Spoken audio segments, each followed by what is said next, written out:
Axşamınız. Deməli, çölgə gel barədə çəkiliş edirəm. Deməli, istixana örtüklərinə tətbiq edilən çölgə gelinin faydaları və əhəmiyyəti barədə fikir bölüşmək istəyirəm sizdən. Deməli, iqlim dəyişikliyi, günəş radiasiyasının artması şəraitində istixanaların effektivliyini artırmaq üçün müxtəlif texnologiyalara ehtiyac duyulur.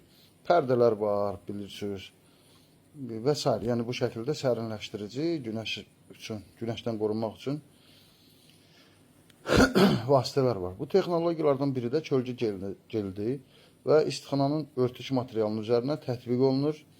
Çölgə geli bitkilərin mikroiqlim şəraitinə nəzarət etmək üçün praktik, iqtisadi və ekoloji cəhətdən də effektiv bir üsuldur. Fotosintetik aktiv radiasiyanın tənzimlənməsi baxımından yanaşsa, çölgə geli istixana örtüyünün üzərinə çəkildikdə günəş şüalarının müəyyən faizini reflektiv, yəni əks etdirici və diffuz formada yayır.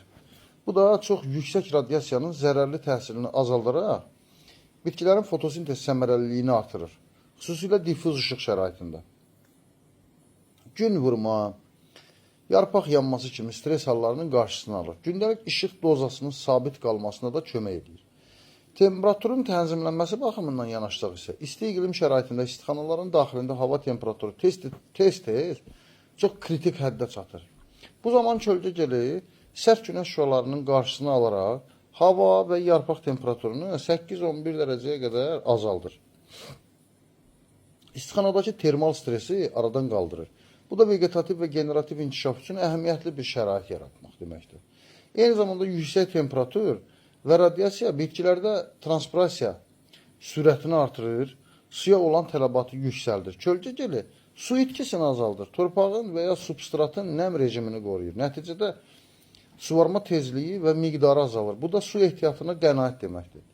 Bitki sağlamlığı və məhsuldarlığın qorunması mövzusuna gəldikdə isə, çölgə geli ilə qorunan şəraitdə bitkilərin yarpaq və çiçək toxumaları zədələnmir. Stres azaldığı üçün çiçək və meyvələrdə tökülmə də baş vermir. Bilirsiniz də tez-tez baş verən hallardan biridir. Bitkilərin fitohormon balansı daha stabil qalır, vegetativ və generativ inkişaf daha nizamlı olur. Məhsul keyfiyyəti, rəngi, ölçüsü, şəkər tərkibi və əsas maddələrinin, məsələn, likopenin, pomidordan söhbət ediriksə, C vitamini və s. bunların hamısının səviyyəsi qorunub saxlanıla bilir.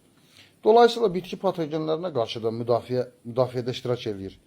Yəni, yüksək istilik və UV, ultraviyolot və radiasiyanın bitkilərdə zəifləmə yaratdığından və bu da onların xəstəliklərə qarşı daha həssas edir. Kölgə geli ilə bitkilərin epidermal toxumaları qorunur, transpirasiya səbəbindən yarpaqlarda yaranan xırda zədələnmələrin, yarpaq kənarlarının quruması və s. kimi problemlərin qarşısı alınır. Nəticədə bakterial və göbələk mənşəli patogenlərə qarşı da müqaviməti artır.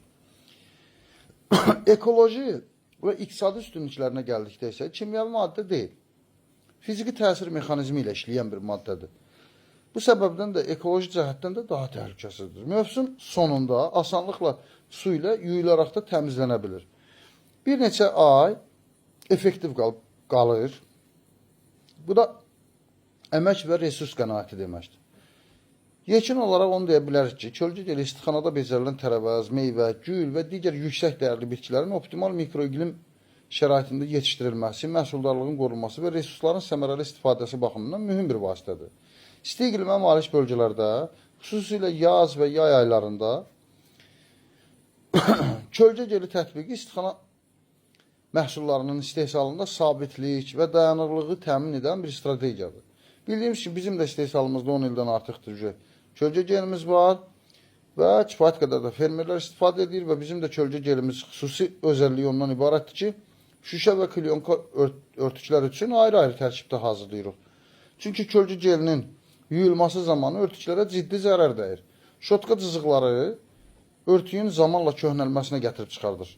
Çünki şotka ilə yuyulur, mövsüm tamamlananda o şotkanın da cızıqları klyonkada müəyyən cızıqlar atır. Həmin cızıqlar da qışda günəşin keçirilməsini, dumanlı olur klyonkalar və keçirtmənin qarşısını alır. Bizim gellər isə 3 ay sonra özü qopur örtükdən, hər hansı bir yuyulmaya ehtiyac qalmadan. Bu da sizin örtüklərin ömrünün uzadılmasına səbəb olur. Tez bir zamanda köhnəlmir, şüşə və ya klyonka örtük üçün fərqli rasyonlar istifadə olunur.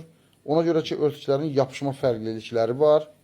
Ehtiyacı olan olsa, çatdırılmamız da var, sayından asılı olmayaraq. Belə, yəni demək istədiyim, kölgə geli agronomik bir tədbirdir. Onun da istehsalı agrar istehsal sayılır.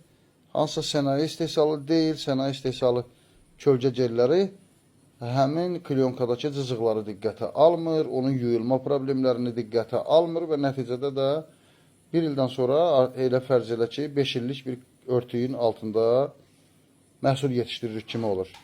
Həddən artıq örtüklərimiz köhnəlir, günəş keçiriciliyi həddən artıq zəifləyir. Belə.